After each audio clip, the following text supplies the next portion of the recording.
السلام علیکم ورحمۃ اللہ وبرکاتہ۔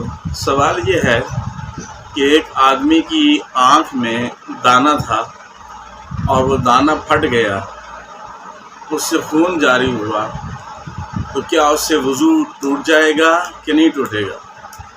تو یہ بات سمجھ لیں کہ جس جگہ کو وضو یا غسل میں دھونا فرض نہ ہو اور خون نکل کر اس جگہ تک نہ پہنچے، اس محل کے اندر ہی رہے، تو اس سے وضو نہیں ٹوٹتا۔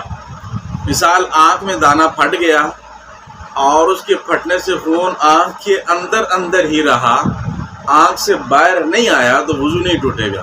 اگر آنکھ سے باہر آ گیا تو وضو ٹوٹ جائے گا۔ اور اسی طرح اس کے ساتھ دوسرا مسئلہ ہے کہ اگر انسان کے ناک میں دانہ پھٹ گیا اور ناک میں خون بہہ گیا لیکن ناک سے باہر نہیں آیا، تو اس صورت میں وضو ٹوٹ جائے گا۔ کیوں؟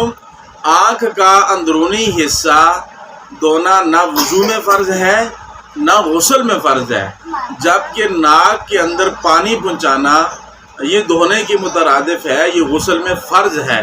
تو اب اس محل فرض کے اندر بھی اگر خون رہے گا تو وضو کیا ہو جائے گا جی؟ ٹوٹ جائے گا۔